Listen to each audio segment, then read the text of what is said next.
No grabé lo anterior, pero grabamos la presentación de... Ya usted me avisa. Ya está listo, está grabando. Ah, ya. Bueno, mi nombre es Gonzalo Peralta, me toca el seminario de estructura y dinámica familiar y vamos a ver de qué se trata esto. El primer concepto que es la familia, bueno, la legislación chilena no tiene una definición propia, ya han habido múltiples definiciones durante el desarrollo de lo que es la medicina familiar, las terapias y la psicología. De hecho, la palabra viene del latín familia, que tiene que ver con las propiedades de siervos y esclavos que tenía el pater familias en la gens, un concepto bastante antiguo, pero en la sociedad occidental judío-cristiana se tradujo más como el concepto de personas que viven juntas con o sin relación de consanguinidad, ¿ya? El censo del 2002 lo definió como un grupo de personas emparentadas entre sí que viven juntas bajo una autoridad, ¿ya? Y el censo del 2017 ocupa el concepto de hogar, no ocupó el concepto de familia. ¿Ya? Y aquí dicen algo similar, pero dicen que el hogar corresponde a una o más personas que, unidas o no por un vínculo parentesco, se refiere a sanguíneo, se alojaron en el periodo de cuando se realizó el censo, ¿ya? Bajo una misma vivienda, y aparte tenían presupuestos comunes, ¿ya? Para subsistir entre ellos. El artículo 1 de la Constitución Política de Chile dice que la familia es el núcleo fundamental de la sociedad, y además está reconocida por el derecho internacional, el cual como prácticamente obliga a los estados a proteger a la familia, ¿ya?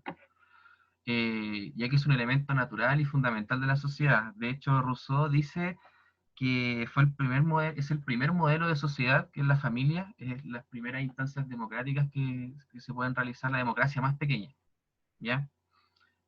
Igual para hablar de familia no hay que emplear términos como normalidad o familias patológicas enfermas, sino que familias funcionales o disfuncionales según sus múltiples maneras de evaluar, ¿ya? Las funciones de la familia Gonzalo, son... ¿Ah? Gonzalo, ¿y para ti qué es familia?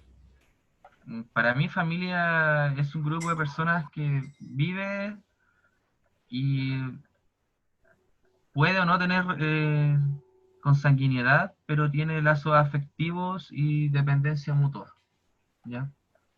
¿Ya? Y Y vivan o no Franz, vivan en el en el mismo mismo techo. hogar. Mm. O sea, igual según Francisca, ¿y yo para ti? deben haber como...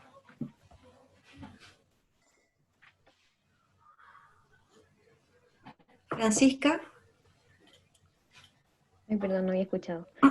Eh, para mí, familia es, bueno, personas que pueden vivir o no juntas bajo un mismo techo, que tienen lazos emocionales de como relación entre ellos, que pueden ser o no lazos de consanguinidad.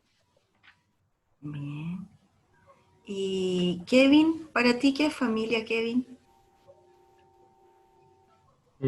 Bueno, me gusta algo que diga como la confluencia de subsistemas relacionales, porque ahí agarramos todo, lo emocional, lo sanguíneo, lo dependencia, etcétera, etcétera. ¿Ya? ¿Un amigo lo considerarías familia? Claro, por eso, porque ahí garantiza una relación emocional, por eso me gusta un poco esa definición. ¿Ya? Y Constanza, ¿para ti qué es familia?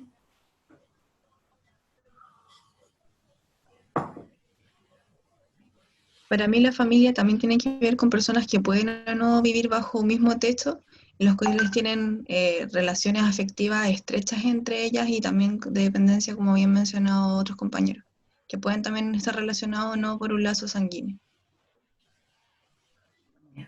Yo les pregunto eso porque a veces damos por hecho, ¿no? Que porque viven bajo el mismo techo, son familia, o porque tienen un vínculo, son familia, porque es la madre, pero la única forma que nosotros tenemos para saber quién es la familia del paciente es preguntar.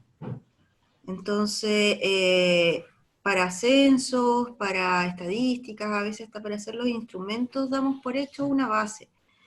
Pero para realmente saber quién es la familia de ese usuario, de esa persona, es la respuesta que él nos da, porque esto puede variar.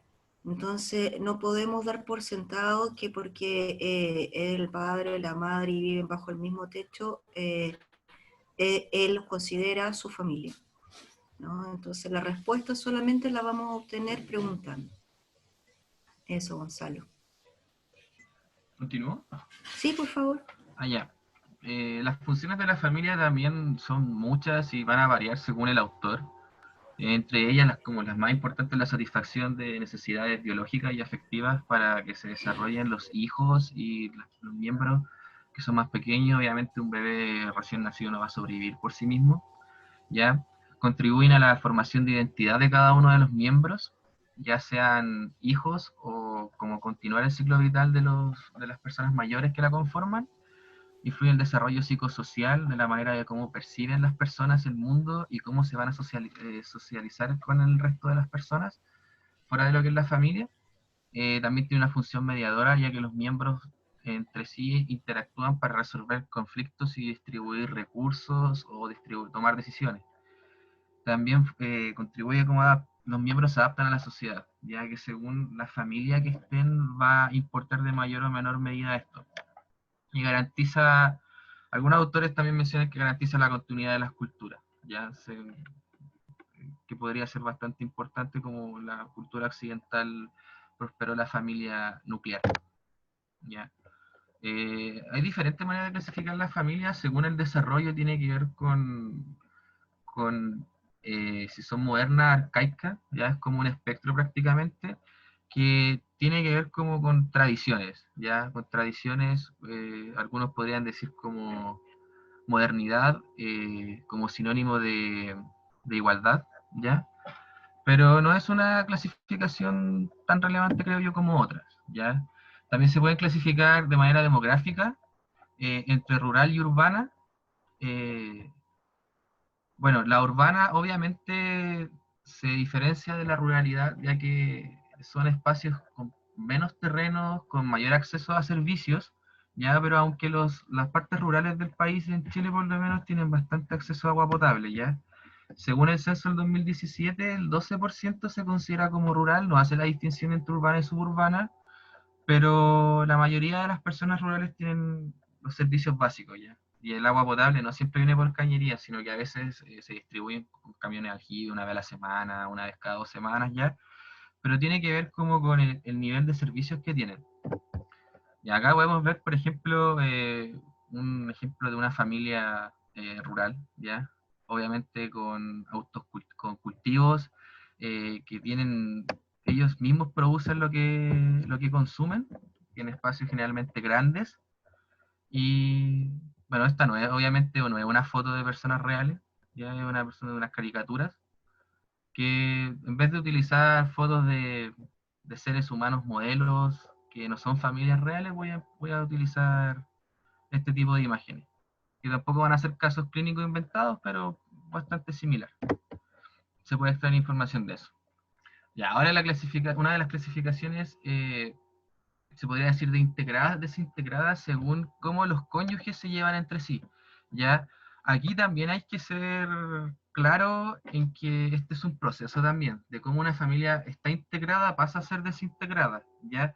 Son procesos que se van viviendo a lo largo de algunos ciclos vitales de alguna familia. Y esta es la más importante, según la composición, que tiene que ver con el número o tipo de miembros, si se puede decir de esa manera. Ya, las definiciones también van cambiando según la fuente. Ya yo ocupé la que ocupó el censo del 2017, que habla de jefatura de hogar, ¿ya? Y también hacen como el símil a unión civil, ¿ya? Porque, por ejemplo, en otras partes no utilizan el término de unión civil, en otras partes utilizan solamente el término de matrimonio, solamente hombres y mujeres, pero en general se refiere a familia nuclear, a familias que tienen un hombre y una mujer o biparentales y van a depender si tienen con o sin hijos. Ya por lo menos el censo hace la distinción entre con y sin hijos, pero con familia nuclear nos referimos a cuando hay un padre y una madre con hijos, ¿ya? Sean hijos o hijas. Familia seminuclear o monoparental, que es bastante importante hacer la diferencia porque ocupan un porcentaje importante de la población chilena. Y están los conceptos de familia extendida y familia compuesta. En síntesis, se aplica lo mismo. Jefatura de hogar o cónyuges, con o sin hijos, pero incluye otros parientes de la jefatura de hogar como hermanos, padres, familiares consanguíneos de una de las personas que están ahí. Familias compuestas son personas que no tienen que no son parientes de sangre, prácticamente. ¿Ya? No hay una unión biológica, sino que algo más afectivo. ¿Ya? No sé si hay alguna duda en eso. La diferencia, no sé. Ya, acá el ejemplo de South Park que tenemos, ahora desconozco si alguien ha visto esta caricatura, que es bastante interesante.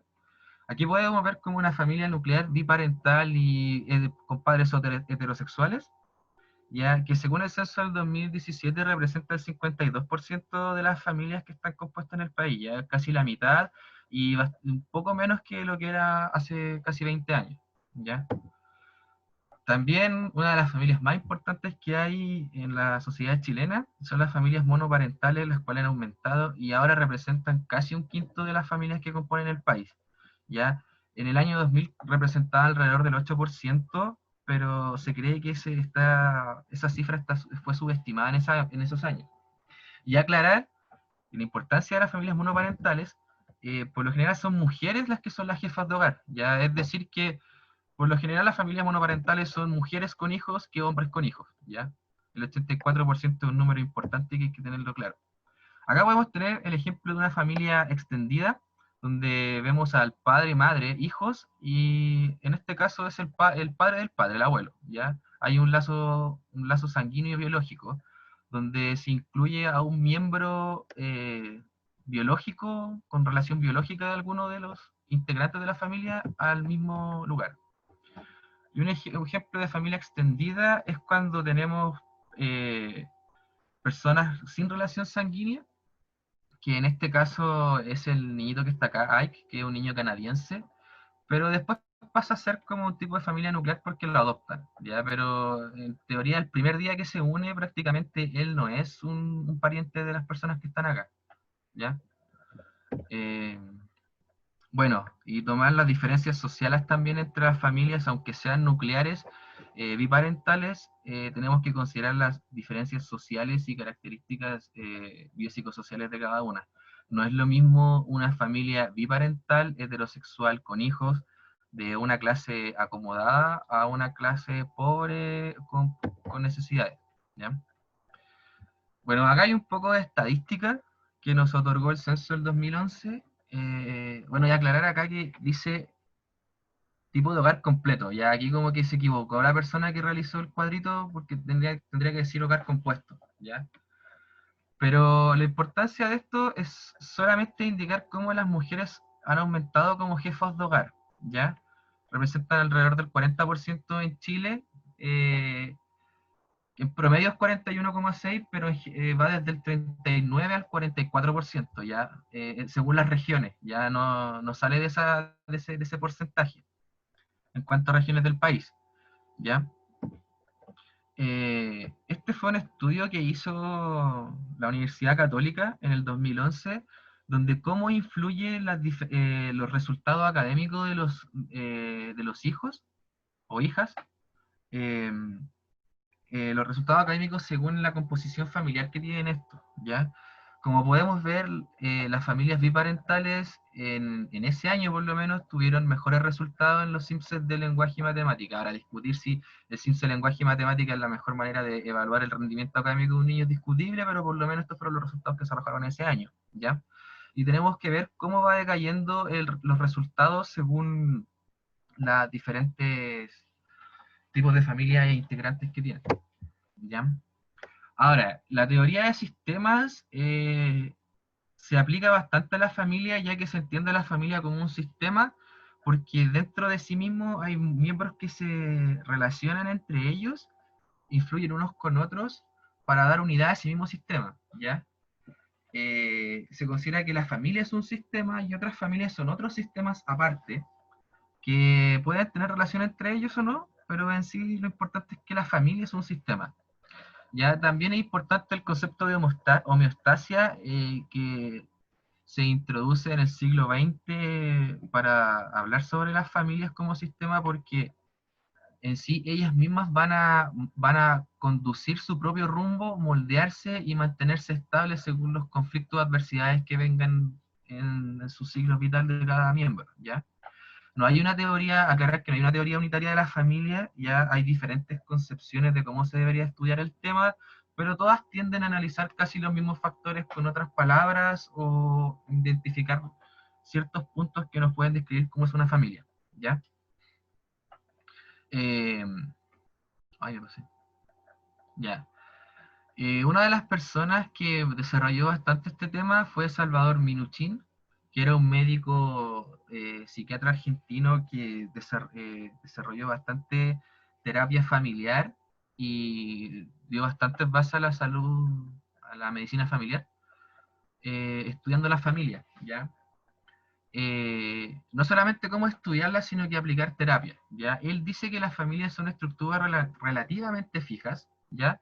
Eh, si lo aplicamos a su par, que sería como el sistema, ¿ya? Y dentro de la familia hay roles como cumplir tareas, protección del medio externo, donde se podría hacer como una par con la homeostasia familiar, eh, otorgar sentido de pertenencia a los miembros, ya que cada miembro se siente parte de una familia según de cómo lo tratan y cómo se desenvuelve en ese ambiente. ¿Ya? Y también desarrollar capacidades en los miembros de adaptación a la sociedad y a la vida en general. Y tiene sus propios subsistemas, ¿ya? Minuchin dice que hay que identificar pautas de conductas, ¿ya? Hay que identificar muchas variables dentro de la familia para recién llegar a un diagnóstico estructural y de ahí aplicar la terapia, ¿ya? Él dice que las familias generan síntomas según el desequilibrio en el mismo sistema que tienen, ¿ya? Según la intensidad de esos desequilibrios se va a generar un síntoma como tal o no, ¿ya? Tenemos que observar alianzas, coaliciones, jerarquía, la autoridad, los roles que hay en cada familia. También poner atención al ciclo vital de cada familia, o sea, de cada miembro familiar. Hay que detectar pautas de conductas de cada miembro.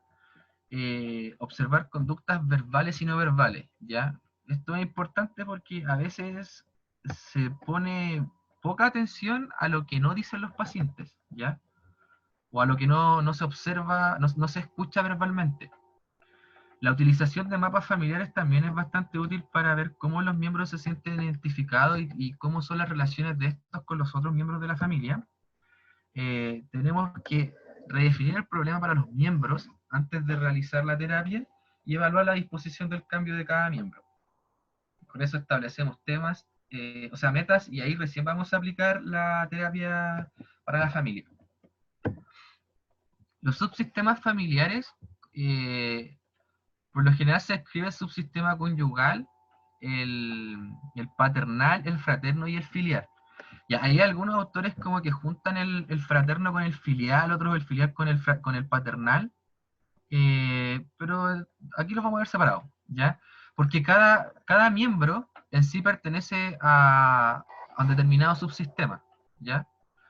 La gracia de esta manera de percibir cómo son las familias es que la relación entre marido y mujer van a ser diferentes entre el marido y los hijos entre ellos y los hijos con los padres. Ya, en este caso, el subsistema conyugal es como la base de la familia.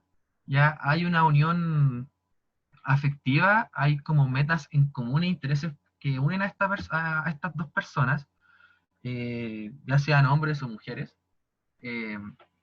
los cuales sentan las bases de la familia. Ya ellos van a ser los que van a adquirir un hijo, ya sea biológico o no biológico, según la decisión que tomen ellos, y este es el primer subsistema que se va a empezar a desarrollar. El subsistema paternal es también el que ocupan los mismos miembros como cónyuges, pero dirigidos hacia sus hijos, ¿ya? La relación que tiene el padre con la madre no es la misma relación que tendrá el padre con su hijo o hija, ¿ya? Lo mismo para el subsistema filial, que es como lo contrario. La relación que tienen los hermanos no es la misma relación que tienen los hermanos hacia sus padres. La función del subsistema paternal es educar, nutrir y desarrollar a los hijos, transmitir conocimientos para su subsistencia. El subsistema fraterno es importante analizar también entre los miembros porque no es lo mismo eh, hermanos con una diferencia de 17 y 15 años a una diferencia de 17 a 2 años, o la relación que van a tener hermanos de 6 y 7 años, ¿ya? La importancia de esto es porque con los hermanos son las primeras personas con las que los hijos que tienen hermanos eh, tienen las primeras personas con las cuales van a sociabilizar, aprender a negociar entre pares y se van a aplicar al resto de sus pares del extrasistema. Entiéndase, por ejemplo, el colegio, ¿ya? Entre los hermanos se produce una dinámica que es la primera interacción en cómo van a aprender a sociabilizar y a negociar conflictos. Los roles dentro de la familia también hay que determinarlos cuando uno está enfrentándose a una familia, ya que cada miembro dentro de la familia tendrá tareas, ¿ya? Entre ellas está la función de mantener la estabilidad del sistema familiar. Los procesos de asignación de estos roles son inconscientes y los roles son complementarios, ¿ya? Y no son excluyentes, ¿ya? ¿Por qué colocamos? Bueno, primero los tipos de roles. El rol instrumental es el rol de protección, seguridad, garantizar supervivencia y economía que tradicionalmente bajo el sistema patriarcal está asignado al hombre, y el rol afectivo, que es de apoyo, amor, educación, valores y normas, es el que está tradicionalmente asignado a la mujer, ¿ya? Pero como estos roles no son excluyentes y deben ser complementarios, una tarea o una acción puede ir de diferentes roles, ¿ya? El chivo expiatorio es un fenómeno que es cuando ocurre uno de los miembros o algunos de los miembros tienden a descargar sus emociones o sus malestares en uno de otro miembro, ¿ya? En alguno de los integrantes de esta familia, que por lo general suele ser un hijo y suele ser el hijo mayor o el hijo menor, ya dependiendo de la familia que tenga. Y hay un fenómeno que se llama parentalización, que es cuando se le asigna el rol de progenitor o de cuidador o de cónyuge, se le asigna a un hijo. Por ejemplo, cuando los niños se empiezan a hacer cargo de cómo criar a sus hermanos más pequeños por la negligencia o por la falta de tiempo de los padres, ¿ya? También dentro de los roles tenemos que ver la centralidad de el espacio y el territorio, cómo se distribuye dentro de las familias, porque no es lo mismo una familia no sé, nuclear, biparental, con hijo e hija, que tengan el mismo trabajo, pero cómo son los roles determinados dentro de esto. Por ejemplo, se podría evaluar, un ejemplo sería como en la teleserie Machos, no sé si alguien la vio, se podía ver como Ángel Mercader, el patriarca de la familia, era un hombre muy machista y muy autoritario, donde él, aparte de su habitación con su cónyuge, tenía una habitación especial para tomar decisiones financieras, tomar decisiones familiares, y se otorga parte importante de lo que es como el espacio habitacional a una persona. Eso también es importante analizarlo dentro de la familia.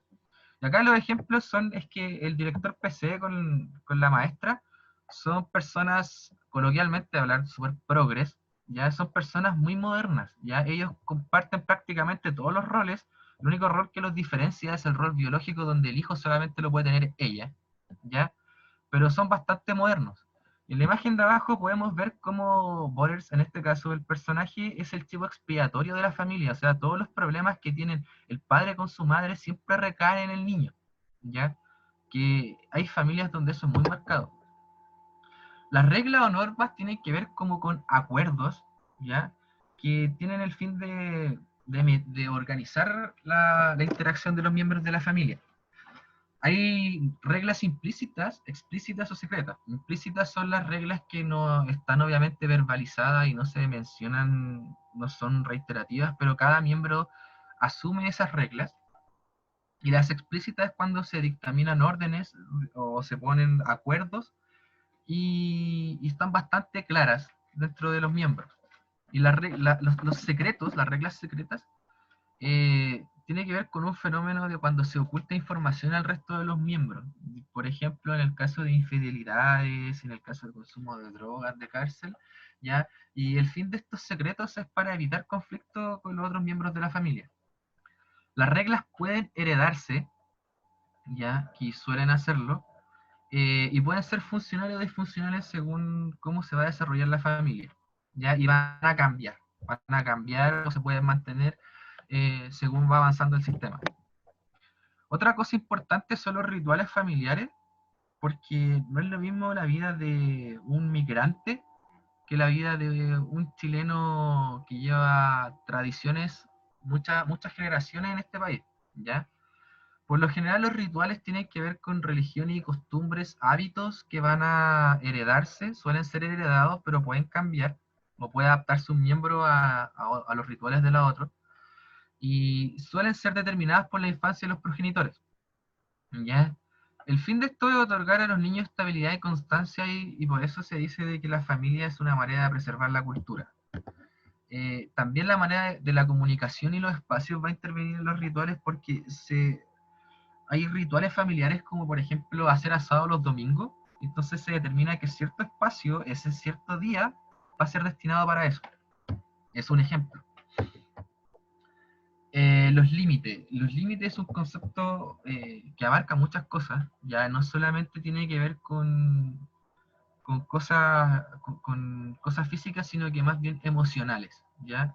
De qué manera los miembros se involucran afectiva o en la resolución de conflictos con los otros miembros, ¿ya? Y la función de los límites es proteger la diferencia entre el subsistema y el sistema, es decir, de que el subsistema conyugal no sea lo mismo que el subsistema familiar y sean de alguna manera independientes, ¿ya? Ahora, ¿cuán independientes van a ser estos? Va a ser según los límites que tenga la familia. Acá las dos exageraciones son las familias aglutinadas, ¿ya? Donde la gente sobrecarga emocionalmente o sobrecarga de demandas a los otros miembros con sus mismos problemas, y en su contraparte los límites rígidos, que tendrán la consecuencia de dificultar la protección y responden solamente a situaciones muy extremadamente estresantes, ¿ya?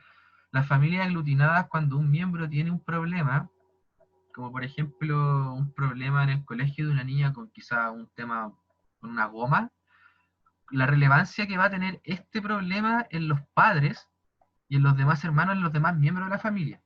Porque cuando son rígidos, por lo general hay un desinterés en los problemas de los otros miembros, ¿ya? Y solamente suelen responder a cosas muy graves como, no sé, situaciones de abuso, situaciones cuando ya la vida empieza a depender, que son más estresantes, ¿ya?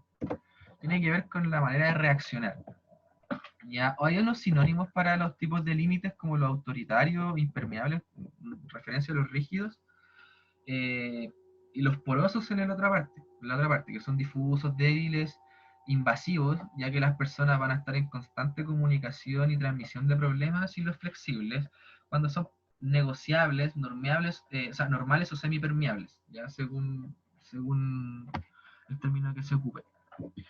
Ahora, los límites rígidos van a dar origen a familias desligadas y los porosos a familias aglutinadas, como dijimos, por la sobrecarga emocional y demandante, la demanda que tienen los miembros unos a otros, y los límites flexibles son los que dan funcionalidad a una familia.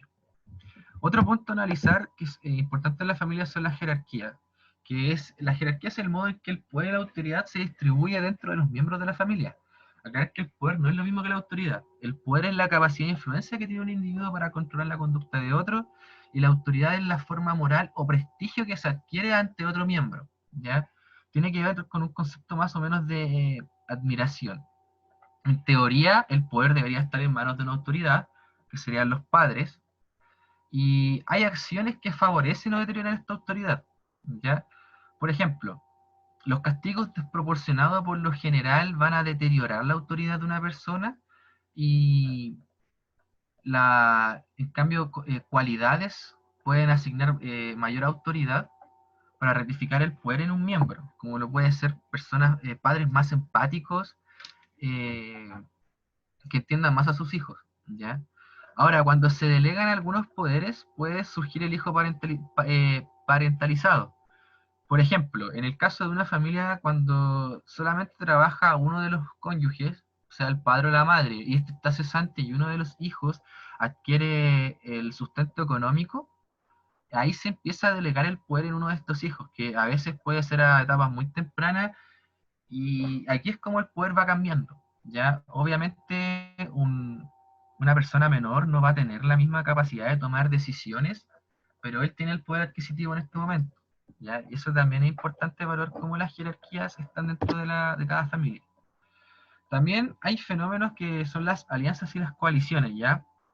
Que en general comparten que son la unión de dos o más miembros del sistema para llevar a cabo una operación.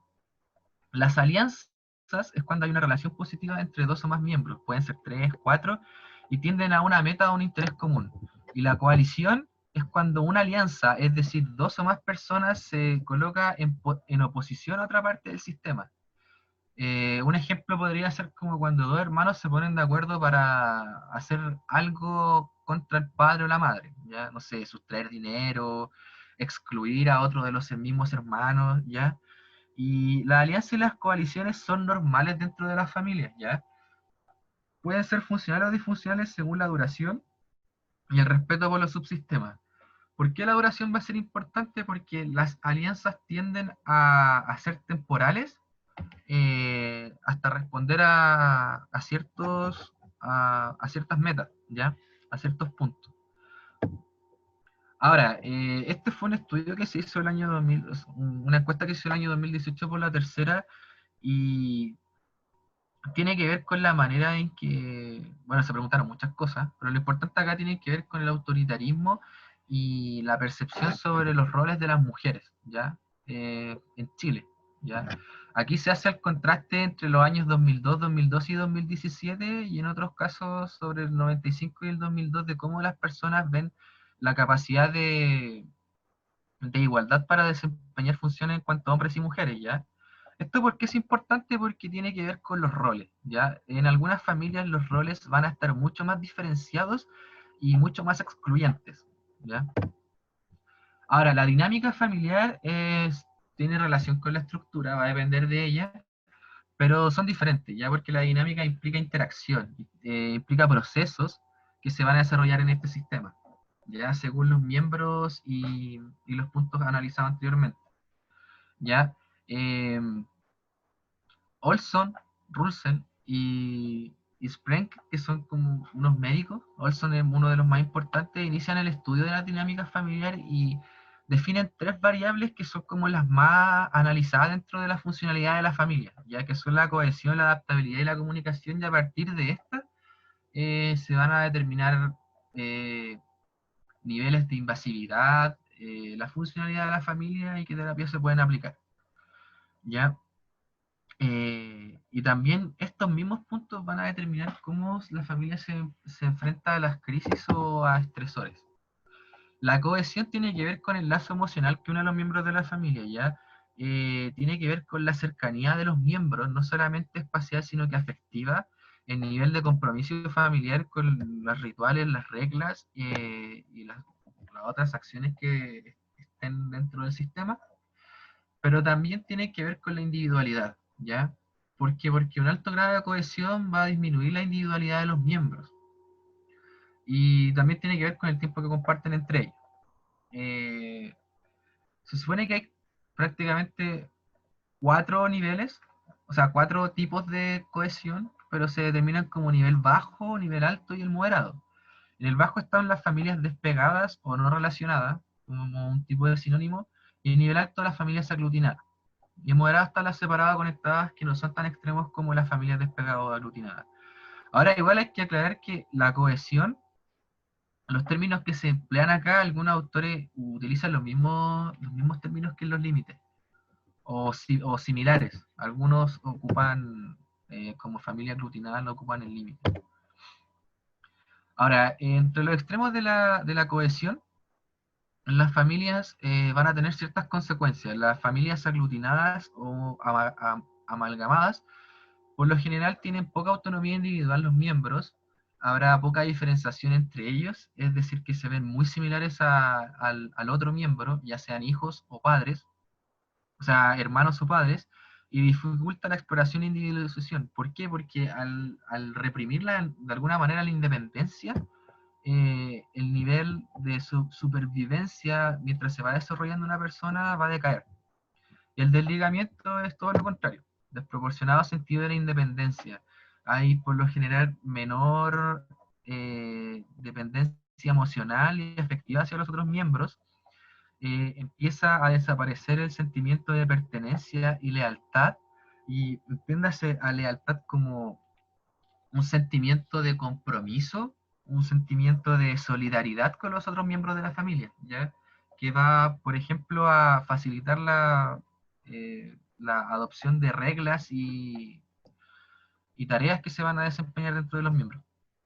Y también las personas de familias desligadas, como son más individuales entre sí, tienden a tener poca disposición al recibir ayuda. No solamente ayuda emocional, sino que ayuda terapéutica a nivel con medicamentos o no farmacológica, ¿ya? Entonces esto igual hay que considerar cuando los pacientes vienen de familias desligadas, ¿ya? Y no sé si se han dado cuenta, por lo general hay personas que nunca consultan porque nunca están tan mal para consultar o pedir ayuda. Los niveles de adaptabilidad de la familia se define como una habilidad del sistema para cambiar la estructura de poder, relaciones, normas y todo lo que tiene que ver con las funciones y, y delegación de problemas entre sus miembros, ¿ya? Está la adaptabilidad rígida o caótica, ¿ya? ¿Qué tiene que ver con que sea rígida? Con que las familias son poco adaptables a las crisis o los problemas, y caótico cuando ya son desproporcionados los niveles de cambios que se producen ante algún estresor, alguna crisis, algún cambio que va a perturbar el sistema de la familia, ¿ya? La comunicación también es el tercer aspecto importante que consideran estudiar, porque la comunicación va no solamente a determinar cómo una persona se siente, sino que cómo va a interactuar con los demás, ¿ya? Aclarar que existe la comunicación verbal y no verbal. No es lo mismo el silencio que se produce en las mesas ante reacciones o preguntas que, que solamente decir un no o un sí, ¿ya? Hay que analizar los gestos, las posturas y los silencios que se van a producir dentro de los miembros. Y la importancia de esto es que las destrezas de empatía, expresividad y apertura tienen que ser analizadas de cada uno de los miembros. Ya la manera en que el padre empatiza o se comunica con los hijos va a determinar cómo estos hijos se van a comunicar en un futuro con sus pares o con personas en el medio externo, ¿ya? Que sería fuera del sistema familiar. Hay trastornos de la comunicación que originarán distorsiones y problemas dentro de los individuos, ¿ya? Acá entra la comunicación paradójica y el doble vínculo. La comunicación paradójica es cuando el mensaje difiere de la intención comunicativa que tiene la persona. Por ejemplo, cuando una persona está enojada y dice, no, no estoy enojada, ¿ya? A uno podría ser como obvio que la persona está enojada y está mintiendo, ¿ya? Y está expresando algo que realmente no es, ¿ya? Pero cuando uno es más pequeño, no hace esa diferencia, ¿ya? Porque los niños no desarrollan la ironía hasta una edad ya un poco más avanzada, y esto podría generar el fenómeno de doble vínculo, que tiene que ver cuando una persona interpreta de manera errónea el mensaje, ¿ya? Por ejemplo, el fenómeno de doble vínculo se puede dar en personas esquizofrénicas cuando no entienden lo que le quieren decir porque tienen poco nivel de empatía, pero también puede dar en personas que no necesariamente tienen patología psiquiátrica, pero simplemente han tenido una comunicación paradójica entre sí, ya con los miembros de su familia.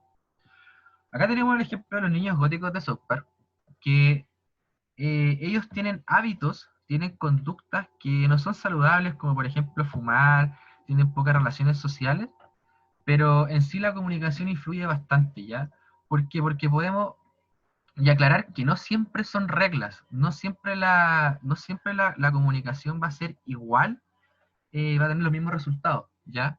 Por ejemplo, en el caso de cuando sale el capítulo de donde se habla de los niños góticos, la relación que tiene ella con su madre es bastante mala, pero la madre es bastante afectiva y es bastante comunicativa con ella, y ella la rechaza, pero en cambio la familia de él, los padres también con él son bastante poco comunicativos, o sea, la diferencia entre sus padres, la comunicación que tienen con sus hijos es muy notoria, pero los resultados son similares. Entonces, por eso la comunicación es un fenómeno que hay que estudiarlo bastante en la familia. Ahora, ¿cómo evaluamos todo esto? La cohesión y la adaptabilidad es como lo más importante que se evalúa, ¿ya? Está el FACES, no sé cómo se pronuncia, que es una escala que generó Olson. La primera fue en el 70, parece que fue, pero la última, el FACES 13 es la del 85, ¿ya? Donde se hacen 20 preguntas y se le asigna un puntaje a cada pregunta. Ya yo acá coloqué con color verde las que tienen que ver con adaptabilidad, con cohesión, y las rojas con adaptabilidad. Este no es la única manera de evaluar la dinámica familiar, pero nos otorga puntajes para ver qué tan invasivas son las personas en cuanto a cohesión y adaptabilidad, ¿ya? Acá están los resultados. Obviamente se colocan los extremos según la cohesión y la adaptabilidad, y dentro de, de las familias en color verde, los resultados en color verde son las que son familias funcionales, ¿ya? Los factores que hay que evaluar en las familias están los factores protectores y los factores de riesgo, ¿ya? ¿Qué son factores protectores? Educación, vivienda, trabajo, el capital económico. Son cosas que nos van a permitir, a facilitar el desarrollo de una familia, y cómo ellos también, aplicando a nuestro futuro, cómo podemos intervenir en estas familias médicamente, ¿ya? Obviamente personas con mayor educación, con un trabajo estable, con mayor capital cultural, van a ser familias con mayor funcionalidad que personas que carezcan de esto. Los factores de riesgo, siempre tenemos que diferenciar entre los problemas de salud y las situaciones de estrés que vive la familia y cada integrante, ¿ya?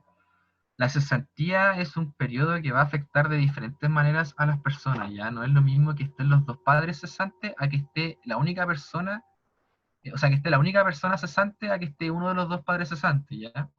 Las muertes, los abandonos, también son situaciones de estrés que van a alterar el desarrollo del sistema familiar. Ahora, en cuanto a problemas de salud, los más importantes obviamente son la violencia intrafamiliar, los trastornos de personalidad y todo lo que tenga que ver con problemas psiquiátricos, y también los embarazos no planificados, ¿ya? Que por lo general un embarazo adolescente suele desestabilizar familias e incluso crear nuevos sistemas familiares cuando un individuo sale de la casa, ¿ya? Sea la hija embarazada o sea un hijo que va a ser papá ahora, ¿ya? ¿Por qué es importante la salud mental dentro de la familia? Porque, bueno, hay muchos estudios que relacionan enfermedades psiquiátricas con trastornos de personalidad en los hijos, o cómo estos se van traspasando de manera transgeneracional, ya como una madre con trastorno límite de la personalidad va a generar diferentes tipos de apego en los niños, y cómo estos se van a ir desarrollando, ya. Ahí van a intentar perpetuar, no van a intentar conscientemente hacerlo, pero tienden a perpetuar, si no el mismo trastorno, otro que va a estar ligado según el trastorno psiquiátrico o trastorno de personalidad que tengan, ¿ya? En el año 2014 se realizó una revisión sistemática de muchos estudios que se han hecho en Chile sobre violencia intrafamiliar y otros problemas, cómo van a afectar médicamente y en cuanto a la salud mental de los pacientes, ¿ya? Acá hay un listado de los estudios que relacionan la violencia intrafamiliar con un mayor número de embarazos no planificados, con colestasia intrahepática. Las mujeres con violencia intrafamiliar en embarazo no tienen más frecuencia de infección urinaria. Son múltiples análisis de trabajos que tienen que ver cómo los factores de riesgo van a determinar la salud de los individuos de la familia. Y acá en el área de salud mental bastante más amplia, ¿ya? Las mujeres con violencia intrafamiliar presentan mayor número de síntomas de salud mental, es bastante claro, y tiende a haber una una similitud entre estos, ¿ya? O sea, hay un área del estudio de la psiquiatría que dice que las personas con problemas de salud mental tienden a juntarse no de manera consciente, ¿ya? Tenemos que ver siempre que una persona que tenga un trastorno de salud mental, sea grave o sea solamente un trastorno de personalidad, eh, cómo es la pareja y cómo son los individuos que están en su familia, ¿ya?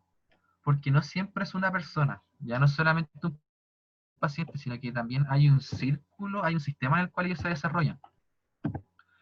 Bueno, las conclusiones, para hacer la diferencia entre estructura y dinámica familiar, la estructura tiene que ver con el tipo de familia en cuanto a sus miembros, según las relaciones, los límites, cómo se distribuye el poder. La estructura tiene que ver con algo más estático y la dinámica tiene que ver más con procesos y con interacción, ¿ya? Cómo la familia interactúa entre sí según la estructura que tienen, según los roles definidos, y cómo va esto en el tiempo evolucionando, ¿ya? Bueno, documentos interesantes para analizar son los resultados del censo y este estudio que se llama Familia, Progreso y Bienestar en Chile, que realizó la Universidad Católica, y es un documento que no es muy largo y habla sobre cómo la pobreza influye en no solamente los resultados académicos, sino la percepción del mundo que tienen las personas, ¿ya? Y además no solamente la pobreza, sino que las familias. No significa que los pobres van a ser pobres para siempre, y no significa que las familias acomodadas van a tener siempre un bienestar socioeconómico infinito, pero cómo estos van a determinar según el tipo de familia. Es un estudio bastante interesante que hizo la Universidad Católica. Bueno, estas son las referencias que ocupé. Eh, Hay unos documentos PDF que son bastante interesantes si a alguien le interesa cómo se relaciona cómo es la dinámica familiar, cómo estudiarla y cómo la influencia que tiene esta entre los miembros, ¿ya? No sé si hay alguna duda. ¿Cómo se me escucha? ¿No? ¿Aló? ¿Aló? Sí, se escucha. Sí, se Ah, escucha. ya. Yo le iba a hacer la broma que estaba sin audio, que tenía que empezar de nuevo, pero era muy bueno.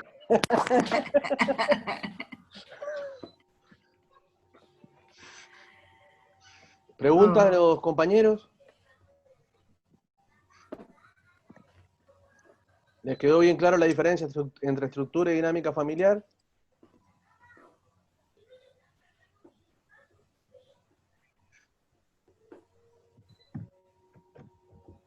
¿Están vivos?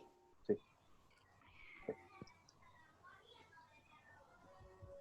Bueno, fue una presentación muy, muy clara, bien completa. Hubo trabajo para hacerla, hubo búsqueda de información, así que en ese sentido, Gonzalo, mis felicitaciones. Lo hiciste de una forma muy pedagógica. Son temas que son peliagudos, generan confusiones muchas veces. Entender, por ejemplo, la pregunta que hice, las cosas que corresponden a la estructura y cuáles a la dinámica, en muchos compañeros generan dudas, pero tú lo hiciste de una manera que casi que nos da la posibilidad de que se generen dudas. O sea que estuvo bueno eso. De todas formas, me gustaría que hiciéramos el mismo razonamiento que tratamos de hacer siempre, que igual Gonzalo lo fue más o menos ejemplificando durante su presentación, pero de parte de algunos de los compañeros que no les tocó presentar, ¿cómo piensan que estas terminologías, estas definiciones influyen en la consulta en el día a día, ¿bien? Con los pacientes, en el box? ¿Bien?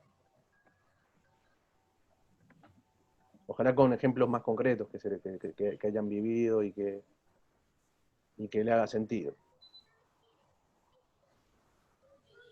Gonzalo mostró ahí mucha evidencia de varios factores que tienen que ver con la presentación que afectan directamente la salud física, con patologías concretas, pero bueno, eso es lo que dice la evidencia científica. Ahora la experiencia personal siempre es un aporte, ¿bien? Y es enriquecedora, sobre todo para quien la vive. ¿Se escucha? Sí, Kevin. Sí. ¿Sabe que tengo una duda para los doctores más que nada, porque es como un poquito más práctico? Es que me tocó conversar con un caso de un paciente que tenía 15 años y policonsumo de drogas. Hablé con su papá. Lo que pasa es que su papá, respecto a los roles, estaba muy marcado el rol instrumental del papá, pero no hacía el afectivo. Cabe destacar que la mamá del paciente ya estaba fallecida, entonces no tenía ese rol efectivo. ¿Cómo yo podría, eh, no sé, darle una herramienta a ese papá para que cumpla ese rol, sabiendo que él, su visión es solo de padre, es solo dar el rol instrumental dentro de lo que él puede dar? No sé si se entiende. Sí, claro que se entiende la pregunta. ¿Me Sí, puedes bueno, contar un poquito ahí más de cómo fue la historia, de por qué hablaste con el papá, si fueron juntos, si con el tema que tú concluiste fue puesto sobre la mesa, si el papá te dio alguna devolución, si es que le dijiste tú que veías eh, ese panorama, si él te dijo algo al respecto? Bueno, la historia básicamente es de un paciente joven, 15 años, que ya llevaba 3 años de consumo de marihuana y cocaína y alcohol. El hecho es que el papá me contaba que, o sea, el doctor Cobas me dio la misión de hablar con el papá para reforzar la comunicación entre ellos dos porque estaba muy cortada. Bien. La cosa es que el papá me contaba que él recién el año pasado se dio cuenta de esto, que había habido un notorio cambio de actitud, pero él solo decía que no le podía decir nada porque se iba a enojar y no era su problema porque la gente que era drogadicta se ponía violenta. Así de simple. Pero él le daba plata, él le buscó trabajo, pero yo le preguntaba cómo era su relación, pues cómo se comunicaban, y él me decía que no, él no me contaba nada. Y yo ahí traté de darle a entender que la comunicación era importante, que él tenía que asumir su rol de padre de un adolescente, pero igual estaba en el contexto de que había mucha ruralidad. El papá del niño se notaba que era criado y en el campo. De hecho, su trabajo era netamente del campo, entonces igual eso afecta en cómo él ve su relación o su rol dentro de la familia. Que además la falta de la madre no había contexto de ¿cómo decirlo?, de relación con otros familiares. La Eso es lo que madre, me llamaba la atención. Yo eso. ahí tenía la duda de cómo hacer que él Mm. se hiciera presente con ese rol afectivo, que en este caso era muy importante para evitar las recaídas, porque el paciente ya llevaba 3 meses sin consumo. la madre falleció, tú me dijiste. Sí, hace 10 años. 10 años, perfecto. ¿Y este paciente llegó a Walter Cobas porque él quiso consultar, porque lo derivaron de la justicia?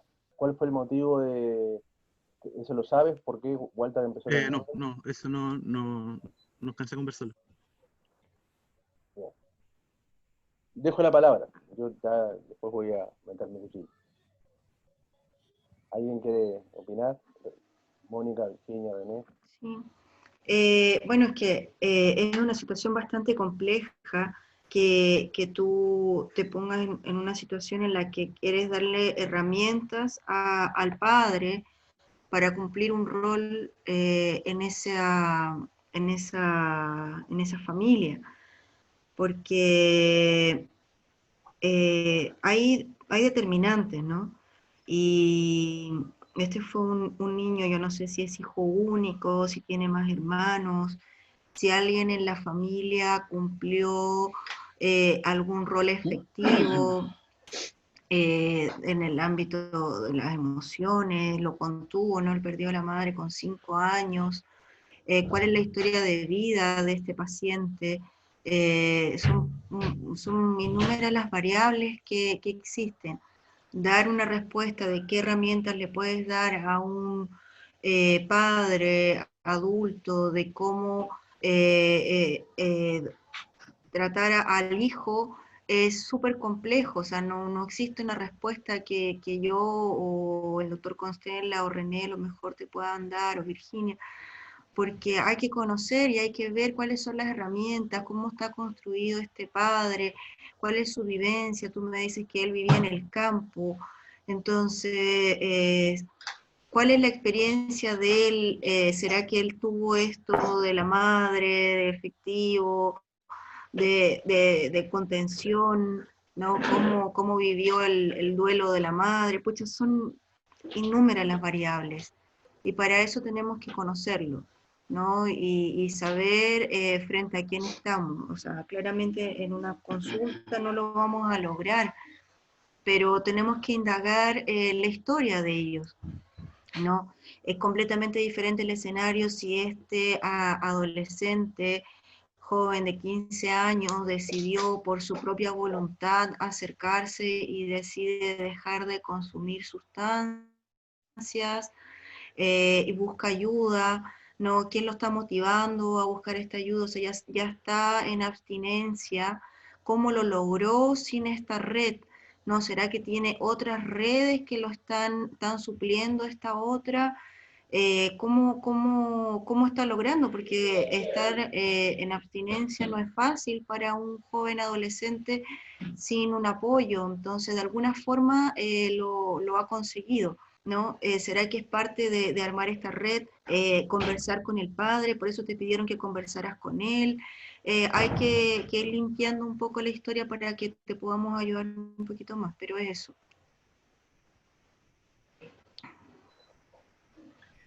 Sí, para complementar lo que está diciendo la doctora, el doctor Constella, igual es importante ver, claro, el motivo de consulta, por qué consulta el paciente, si consulta por él, el papá, o qué le preocupa, cómo mejorar la comunicación con su hijo, si él pide herramientas, ver qué cosa está haciendo, ¿ya? Sentarnos en una base a ver qué cosa está haciendo el papá para comunicarse con el hijo, y qué cosas le han resultado de estas herramientas que él ha logrado a lo mejor articular, generar o desarrollar de manera independiente. Y desde ahí a lo mejor podemos construir algo más, pero es importante ver cómo él está transmitiendo la información al hijo. Tenemos que tener en cuenta nuestra cultura, la ruralidad.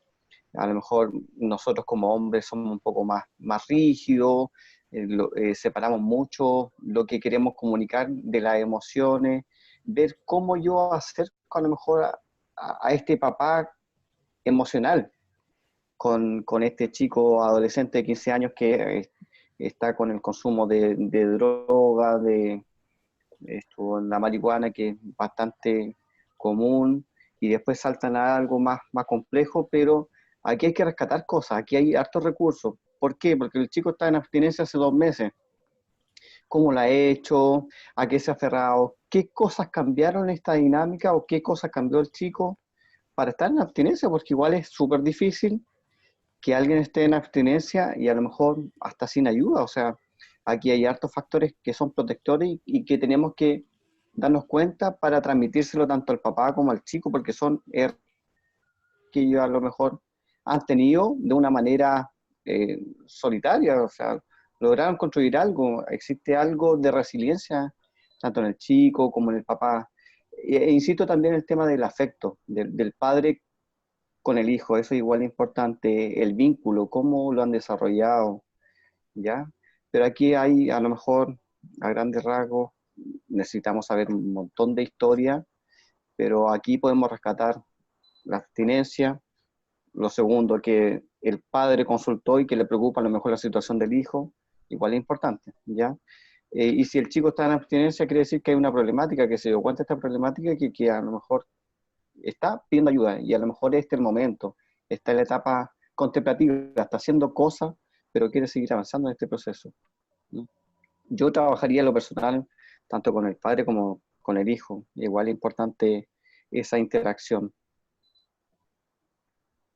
Eso. Bueno, para mí igual fueron bastante dudas eso, porque básicamente fui a ciegas en ese caso. Y dentro de las recomendaciones era eso mismo, reforzar las conductas, citar al padre de una de las recomendaciones que dejé, y lo otro, que esa familia era candidata a hacer un estudio de familia, una intervención profunda. Más que eso no podía hacer desde mi perspectiva. Pero, Kevin, a lo mejor puedes conversar con él, con el paciente, ¿no? Que te cuente él un poco su historia. Porque, no sé, nos podemos poner en muchas escenas que siempre hay que tomar el cuidado, porque alguien te lo está pidiendo, en este caso, a ti te solicitó la tarea el doctor Cobas, que nosotros confiamos mucho en él y todo, pero vamos a suponer que no era el doctor Cobas y que yo no conozco, digamos, quién es la persona que te lo está pidiendo, y te dicen, llama y acerca a esta persona, ¿no? O dale, no sé, busca algunas herramientas.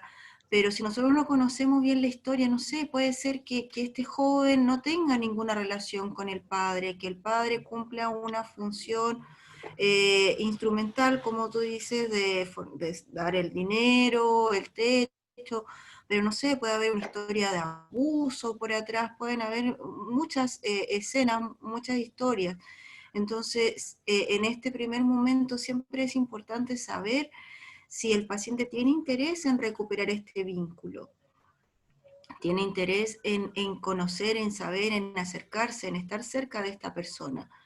Entonces, y aquí tu paciente es el joven adolescente de 15 años, entonces saber la historia de él, de cómo llegó al CESFAM, de qué es lo que qué es lo que le está pasando, quién es su familia.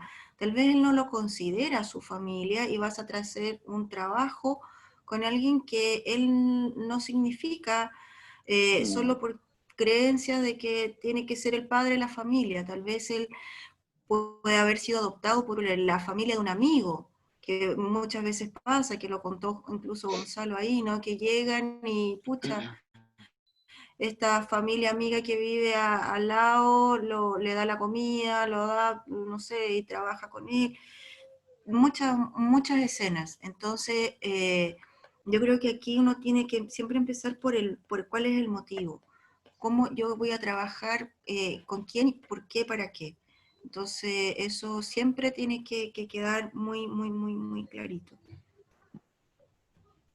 Gracias. Sí, Kevin, aquí mucho de lo que hablamos es importante. Es bueno que te haya llamado la atención, es un caso que uno tiene que aprender a cómo manejar, no siempre es fácil, hay que tener información.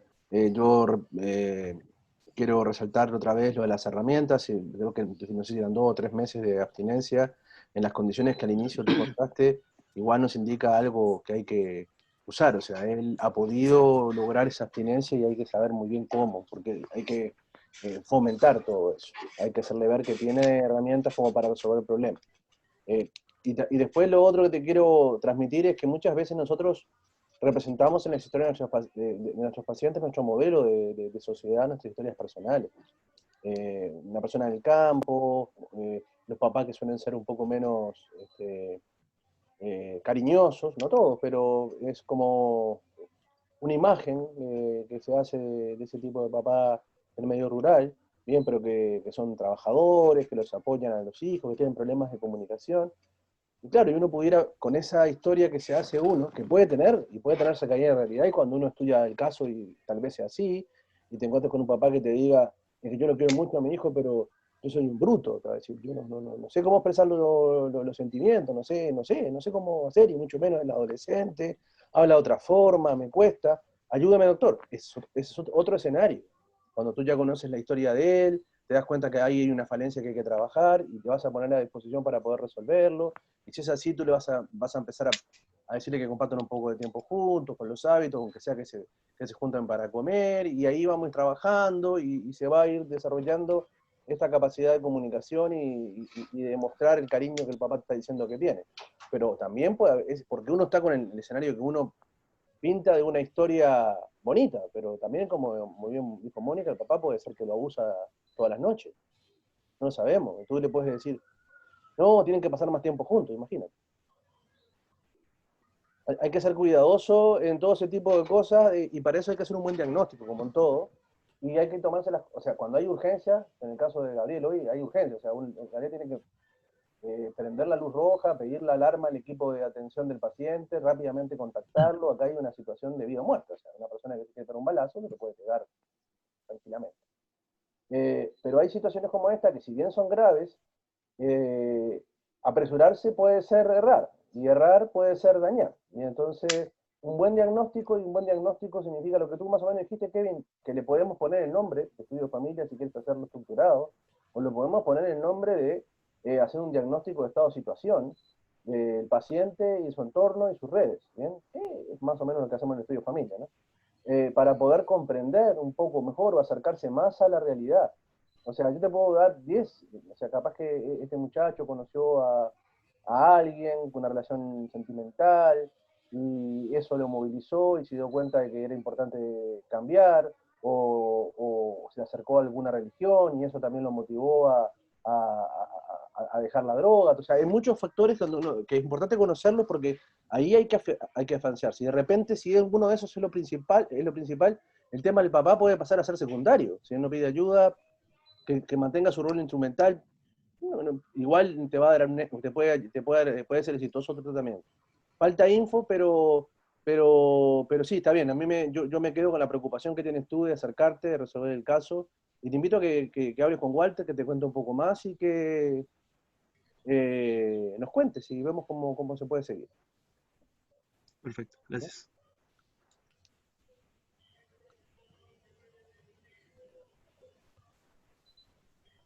¿Algún otro compañero que quiera hacer soporte? Hoy ha sido una jornada intensa.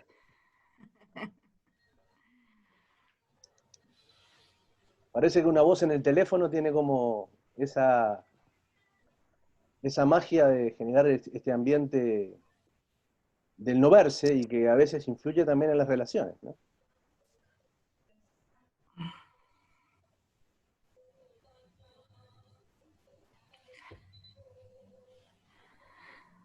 ¿No hay más aportes?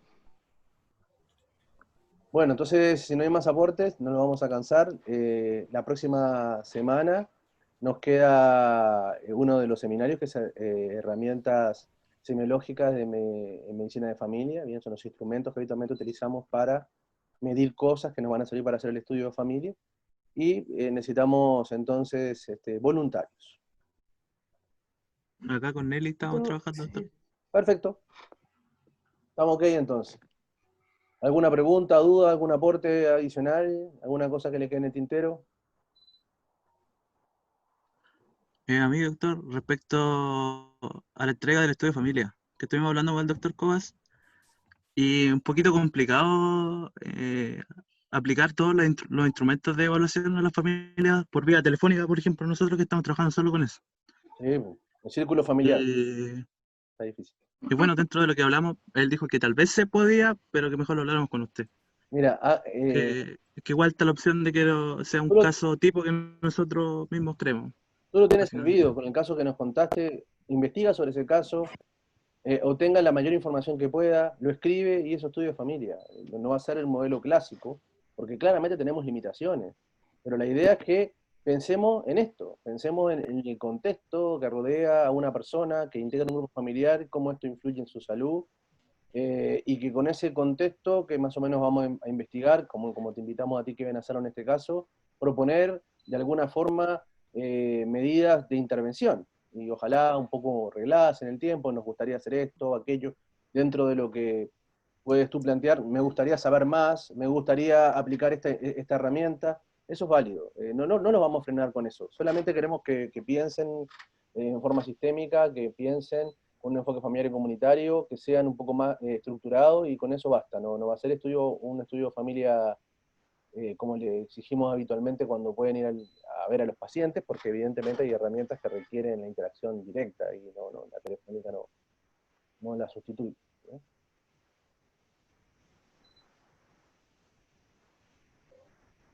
Doctor, Sí.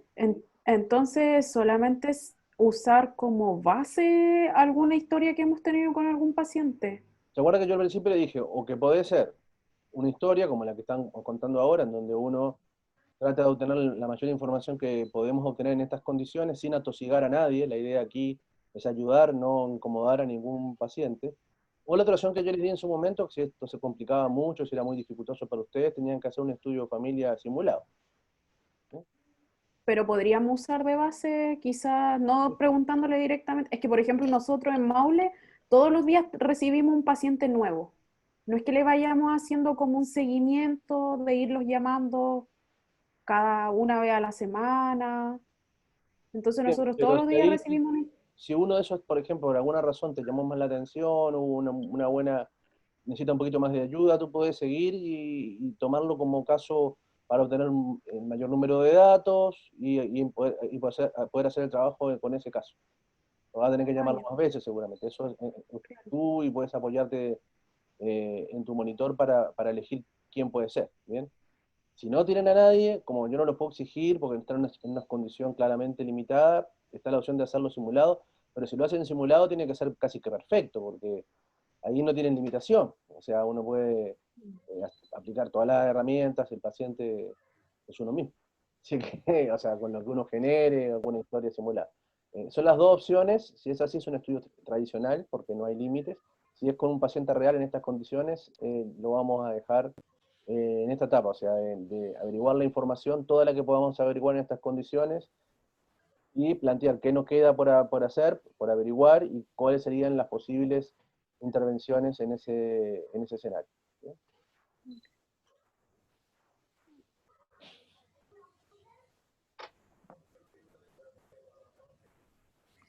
Doctor, ¿y cuál sería la fecha de entrega de este estudio familiar? ¿Cómo estamos para mañana? No.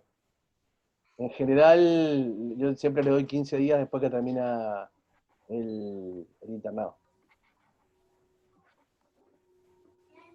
Y ahora no hay ninguna fecha a tope, así que si se demoran algún día más no van a tener problemas tampoco. Sí, entréguenlo porque después hay que ir cerrando los semestres, poner las notas en el sistema, y este es el único semestre, el único internado que van a poner nota final, así que es bueno tenerlo.